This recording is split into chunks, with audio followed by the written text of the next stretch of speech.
حضرت ابو ہریرہ رضی اللہ تعالی عنہ کی مرویات میں سے یہ حدیث ہے جس کو پورے ادب کے ساتھ سماعت کریں۔ قال قلت یا رسول اللہ صلی اللہ علیہ وسلم مما خلق الخلق قال من الماء قلنا الجنة ما بناؤها قال لبنة من ذهب ولبنة من فضة وملاتها المسك الأصفر وحصباؤها اللؤلؤ والياقوت وتربتها الزعفران من يدخلها ينعم ولا يباس ويخلد ولا يموت ولا يبلى ثيابهم ولا يفنى شبابهم۔ رواہ احمد والترمذی والدارمی۔ تینوں محدثین نے اس کو اپنی اپنی اسناد کے ساتھ حضرت ابو ہریرہ رضی اللہ تعالی عنہ سے روایت کیا ہے۔ کہتے ہیں قلت یا رسول اللہ صلی اللہ علیہ وسلم مما خلق الخلق، کہ مخلوق کو کس شے سے پیدا کیا گیا۔ یہ حضرت ابو ہریرہ حضور سے سوال کرتے ہیں، عرض کی حضور مخلوق کو کس شے سے پیدا کیا گیا؟ قال من الماء، تو حضور نے ارشاد فرمایا پانی سے۔ اللہ تعالیٰ نے قرآن مجید میں بھی اس بات کو بیان فرمایا وَجَعَلْنَا مِنَ الْمَاءِ كُلَّ شَيْءٍ حَيٍّ، ہم نے ہر زندہ کی زندگی کا دار و مدار پانی پہ رکھا ہے، ہر ذی روح کو ہم نے پانی سے پیدا کیا۔ آج اس دور کی جدید تحقیق یہاں تک پہنچی ہے کہ ہم نے جو قرآن نے بتایا تو آج موجودہ دور میں انسان نے تحقیق کرتے ہوئے اس بات تک تو لگائی ہے کہ ہر ذی روح شے کی تخلیق پانی سے کی گئی ہے اور کائنات کا آغاز جو ہے وہ پانی سے ہے۔ لیکن 14 صدیاں قبل میرے اور آپ کے آقا و مولا صلی اللہ علیہ وآلہ وسلم کے سینے پہ اترنے والے قرآن میں اس حقیقت کو واشگاف الفاظ میں بیان کر دیا گیا وَجَعَلْنَا مِنَ الْمَاءِ كُلَّ شَيْءٍ حَيٍّ، ہم نے ہر زندہ کو پانی سے ہی پیدا کیا ہے۔ یہ ایک شخص نے تحقیق کی ہے کہ یہ جو شہد ہوتا ہے، اس شہد کا رنگ کوئی بھی ہو، لیکن اس کو اگر دیکھا جائے تو اس رنگ میں آگے کئی رنگ ہوتے ہیں۔ اس نے تقریباً 20-25 سال کی محنت سے اس نتیجے پر وہ پہنچا ہے کہ شہد کا ایک رنگ نہیں بلکہ شہد کے کئی رنگ ہیں۔ بڑا خوش ہوا کہ مجھے یہ ایک بہت بڑا نقطہ مل گیا ہے۔ اچھا، اس نے اپنی اس معلومات کو، اپنی اس تحقیق کو، اپنے تفحص کو، حاصل مطالعہ کو، تجربات کے نچوڑ کو اپنے دوستوں کے سامنے رکھا۔ اس کے دوستوں کی فہرست میں ایک مسلمان بھی تھا، تو جب نے اس کے سامنے یہ بات رکھی تو اس نے کہا کہ قرآن مجید میں یہ بات موجود ہے کہ ہم نے مکھیوں کے پیٹ سے سیال مادہ نکالا ہے جس کے مختلف رنگ ہیں۔ تو وہ حیرت زدہ ہو گیا، کہا لاؤ دیکھا تو قرآن مجید میں وہ لکھا ہوا تھا۔ تو پھر وہ کہتا ہے میں 25-30 سال کی محنت سے جس نتیجے تک پہنچا ہوں اور جدید تحقیقات کی روشنی میں اور موجودہ دور کی جدید لیبارٹریاں میرے پاس موجود ہیں، اور پھر میں نے یہ نتیجہ نکالا ہے۔ آج سے 14 صدیاں قبل ایک عرب کے دیہات میں رہنے والے شخص کو کس نے بتایا؟ تو اس کو ماننا پڑا کہ محمد عربی صلی اللہ علیہ وسلم اللہ کے سچے رسول ہیں۔ تو حضور علیہ الصلوۃ والسلام نے جو احکام ہمیں بتائے، جو چیزیں بتائیں، آج بڑی دیر گزرنے کے بعد سائنس وہاں تک پہنچ رہی ہے۔ کاش کہ مسلمان ان بنیادوں پر کام کرتے اور دنیا سے بہت آگے چلے جاتے۔ تو بہرحال حضرت ابو ہریرہ کہتے ہیں میں نے پوچھا مما خلق الخلق، مخلوق کو کس شے سے پیدا کیا گیا؟ اب میں اس حدیث کی روشنی میں ایک اور بات کہنا چاہوں گا۔ ایک تو یہ اختلاف ہے کہ لوگ کہتے ہیں کہ نبی کے پاس علم جو ہے وہ غیب کا تھا یا نہیں۔ ایک تو یہ امت میں اختلاف پایا جاتا ہے اور اس عنوان سے آپ علماء سے گفتگو سنتے ہی رہتے ہیں۔ ہمارا عقیدہ تو واضح ہے، صاف ہے کہ جب سب سے بڑا غیب اللہ کی ذات اس نے بھی نقاب اٹھا دیا تو کوئی اور غیب تو پیچھے رہ نہیں گیا۔ لیکن ایک اور اختلاف ہے امت کے اندر، اور یہ بد نصیبی ہے۔ لوگ کہتے ہیں کہ حضور کو تشریعی علوم کا علم تھا، تکوینی علوم سے ناآشنائی تھی، یہ بات کہی جاتی۔ تشریعی علوم جانتے تھے، یعنی جن کا تعلق شریعت سے ہے، اخلاقیات سے ہے، مسائل دینیہ سے ہے، اس میں حضور مہارت رکھتے تھے، جانتے تھے، علم دیا گیا تھا۔ لیکن جو تکوینی علوم ہیں ان کے بارے میں حضور علیہ الصلوۃ والسلام کو آگہی نہیں تھی۔ یہ باقاعدہ اس بات پر لوگ بات کرتے ہیں اور وہ اس پر دلائل دینے کی کوشش بھی کرتے ہیں، اور بھولے بھالے لوگوں کو وہ چکر میں لے بھی آتے ہیں کہ حضور عالم علوم تشریعیہ تھے، عالم علوم تکوینیہ نہیں تھے۔ میں صرف اتنی بات کہوں گا کہ مخلوقات کو کس شے سے پیدا کیا گیا، اس کا تعلق علوم تشریعیہ سے ہے یا علوم تکوینیہ سے ہے؟ تو ایک بچہ بھی جانتا ہے کہ اس کا تعلق علوم تشریعیہ سے نہیں ہے، علوم تکوینیہ سے ہے۔ اور حضرت ابو ہریرہ حضور سے علوم تکوینیہ کا سوال کر رہے ہیں۔ آپ یہاں ہر پیر کو آتے ہیں، کبھی کبھی سوال و جواب کی نشست بھی ہو جاتی ہے، کوئی ساتھی سوال بھی پوچھ لیتا ہے، تو میرے سے میرے ماننے والے، محبت کرنے والے وہی سوال پوچھتے ہیں جو میرے متعلق ہوتا ہے۔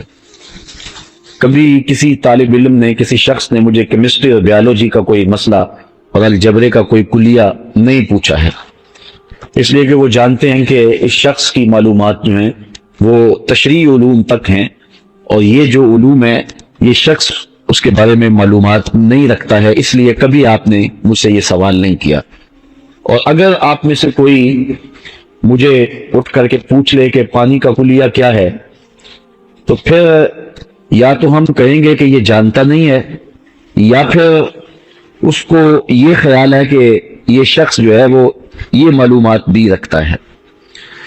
تو میں صاف کہہ دوں گا، میاں یہ بات جو آپ کہہ رہے ہیں یہ میرے مضمون سے متعلق نہیں ہے۔ مجھ سے تو کوئی مسئلہ پوچھیے، کوئی فقہ کی بات پوچھیے، آپ مجھے جو ہیں وہ پوچھ رہے ہیں ایٹم کی ساخت کے بارے میں پوچھ رہے ہیں، الیکٹران، پروٹون اور نیوٹران کی ساخت کے بارے میں پوچھ رہے ہیں، یہ جزء لا یتجزا کے بارے میں سوال کر رہے ہیں، یہ میرا مضمون نہیں ہے، آپ اس کے بارے میں مجھ سے سوال نہ کیجئے، میں آپ کو روک دوں گا، ٹوک دوں گا۔ چلو کسی ایک سطحی بات کا جواب دے لوں گا، اگر آپ مزید دقت میں جائیں گے تو پھر میں سٹاپ پہ آ جائے گا، میں اس کے آگے بات نہیں کر سکوں گا۔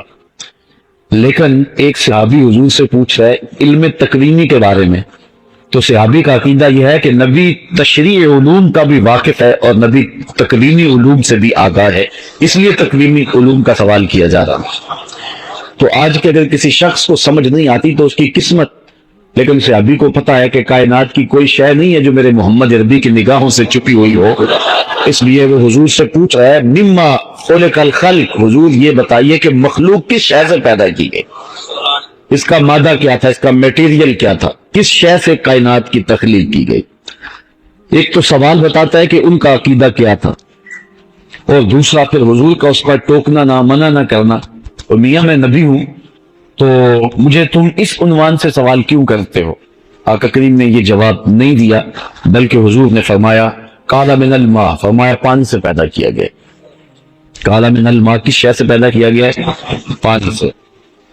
قلنا الجنت ما بناؤها، اچھا یہ بات تو بتائی، اس نے پوچھی، حضرت ابو ہریرہ نے، حضور نے بتا دی، لیکن سوالات کا سلسلہ آگے بڑھا۔ کہا حضور ایک اور بات بتائیے کہ جنت کس شے سے بنائی گئی ہے؟ یہ مخلوقات جو دنیا کی ہیں یہ تو بنائی گئی ہیں پانی سے، لیکن جنت کس شے سے بنائی گئی ہے؟ اب حضور نے سارا میٹیریل بیان کر دیا، کیا کیا لگی ہے شے جنت کو بنانے میں۔ یہ عمارت بنی ہے، اس کو سیمنٹ بھی لگا ہے، سریا بھی لگا ہے، اینٹیں بھی لگی ہیں، بجری بھی لگی ہے، ریت بھی ڈالی گئی ہے، پھر اس کے بعد تعمیر کا سلسلہ آگے چلے گا تو اس کو ٹائل بھی لگائی جائے گی، رنگ روغن سب کچھ تو بتانا پڑے گا نا، اس کو یہ لگا ہے، بنیادوں میں پتھر کوٹا گیا ہے، پھر بجری ڈالی گئی ہے، پھر ڈیمپ ڈالا گیا ہے، پھر اس کے بعد جو ہے وہ اینٹیں ہیں، اینٹوں کے اندر سریا ہے، یہ سب کچھ بتانا پڑے گا۔ تو صرف اتنا پوچھا جائے کہ یہ مسجد کس شے سے بنائی گئی ہے تو ہمیں سب کچھ بتانا پڑے گا. صحابی پوچھتا ہے جنت کی بنا کیسے ہوئی, جنت کس شے سے بنائی گئی. اب سنو رسول کیا بیان فرما رہے ہیں. اللہ اکبر. کانا لابنۃ من ذہب و لابنۃ من فضہ. فرمایا کچھ اینٹیں سونے کی تھی, کچھ چاندی کی تھی. کچھ اینٹیں سونے کی تھی اور کچھ اینٹیں چاندی کی تھی. وَمَلَاتُهَا الْمِسْكُ الْأَصْفَرُ. اور جو گارا تھا نا, جو مسالہ جوڑنے کے لیے تھا, وہ خالص کستوری کا تھا. خالص کستوری, ملاوٹ والی نہیں, خوشبودار کستوری کا تھا. وَحَسْبَاؤُهَا اللُّؤْلُؤُ وَالْيَاقُوتُ. اور جو بجری تھی وہ موتیوں اور ہیروں کی تھی. یہ دیکھو جنت کی بنا حضور بیان کر رہا ہے. اس کی جو بجری ہے وہ موتیوں کی ہے اور ہیروں کی بنائی گئی ہے. وَتُرْبَتُهَا الزَّعْفَرَانُ. اور جو اس کی مٹی ہے وہ زعفران کی ہے. جو مٹی ہے, فرش ہے, وہ کس کا ہے؟ زعفران کا. یہاں تو لینے جائے نا تولوں میں تو 1500 روپے تولہ زعفران نہیں, 1500 میں ملے گا. کوئی حکیم ہو تو وہی بتا سکتا ہے کہ کتنے ہزار روپے تولہ ہے, اور پھر بھی وہ بھی یقین نہیں ہوگا کہ یہ خالص ہے کہ یہ ناخالص ہے. لیکن جنت کی ساری زمین زعفران کی, اینٹیں سونے کی اور چاندی کی, گارا کستوری کا, اور اس کے اندر جو بجری ڈالی گئی ہے وہ ہیرے اور جواہر کی. اللہ اکبر. یہ دیکھیے جنت کی بنا حضور بیان فرما رہے ہیں. آگے فرمایا یدخلها من یدخلها ینعم ولا یباس. جو داخل ہوگا پھر وہ جنت کی نعمتیں پائے گا اور کبھی بھی وہاں بوڑھا نہیں ہوگا. ویخلد. اور ہمیشہ رہے گا. ولا یموت. تو کبھی موت نہیں آئے گی. ولا یبلا ثیابہم. کپڑے پرانے نہیں ہوں گے. ولا یفنی شبابہم. جوانی ڈھلے گی نہیں, جوانی بھی قائم رہے گی, کپڑے بھی پرانے نہیں ہوں گے, بڑھاپا بھی نہیں آئے گا, موت بھی نہیں آئے گی, اور جنت سے نکالا بھی نہیں جائے گا. یہ کس شخص کو ملے گا؟ جو حضور کی نوکری کرے گا, جو حضور کی غلامی میں جیے گا, حضور کی غلامی میں مرے گا. یہاں تو کسی کی 2 کنال کی کوٹھی ہے نا, تو وہ بہانے بتاتا پھرتا ہے کہ میں یار بڑے پیسے لگ گئے. کیا ہوا ہے؟ وہ یار 2 کنال کی کوٹھی شروع کر بیٹھا تھا, 3 کروڑ روپیہ لگ گئے. ایک بندے نے 11 کنال کی کوٹھی شروع کی, ابھی مکمل نہیں ہوئی ہے, وہ 6 مرتبہ مجھے بتا چکا ہے کہ اتنے پیسے لگ گئے ہیں, بس جو ہے وہ بھی مکمل ہی نہیں ہو رہی. تو جس کے پاس 11 کنال کی کوٹھی ہو وہ تو پھولے نہیں سماتا کہ میرے پاس 11 کنال کی کوٹھی ہے, 10 کنال کی کوٹھی ہے, 1 ایکڑ کی کوٹھی ہے, 2 ایکڑ کی ہے. لیکن جنت کے محل یہ تو اینٹوں سے ہے نا, اور وہ بھی بڑا امیر بھی ہو, لیکن جو بنیادوں میں اینٹیں لگاتا ہے وہ کھنگر ہی لگاتا ہے, وہ اول اینٹ بنیادوں میں نہیں لگاتا. لیکن اللہ نے جنت میں جو محل بنایا ہے اس کی بنیادوں میں بجری نہیں, ہیرے بھرے ہیں اور موتی بھرے ہیں. اللہ اکبر. یہ کہتے ہیں یار اوپر پلسٹر کاری دینا ہے نا تو 9 ایک کا مسالہ ڈال لو. وہ بھی کہتے ہیں 9 ڈابڑے ریت کے اور 1 ڈابڑا سیمنٹ کا. یار اوپر پلسٹر بھی تو کرنا ہی کرنا ہے نا, تو کوئی بات نہیں ہے, بڑی مضبوط ہو جائے گی. اور سریا بیم ڈالنا ہے تو 2 سریے کافی ہیں. لیکن وہاں دیکھو کہ جو مسالہ ہے وہ کس چیز کا ہے؟ کستوری کا. اور کستوری بھی ملاوٹ والی نہیں ہے. دیکھو حدیث کے لفظ وَمَلَاتُهَا الْمِسْكُ الْأَصْفَرُ. حضور فرماتے ہیں کہ کستوری لگی ہوئی ہے اس کے مسالے میں, اس کے گارے میں کستوری لگی ہوئی ہے, اور فرمایا وہ بھی ناخالص نہیں ہے, وہ بھی خالص لگائی گئی ہے. خوشبودار کستوری سے وہ محل تعمیر کیے گئے ہیں جس کی بنیادوں کے اندر ہیرے اور جواہر ڈالے گئے ہیں, موتی اور یاقوت ڈالے گئے ہیں, لال اور پکھراج ڈالے گئے ہیں. اللہ اکبر. اور اس کی اینٹیں سونے کی ہیں اور چاندی کی ہیں. اور اس طرح جنت کے محل تعمیر کیے گئے ہیں.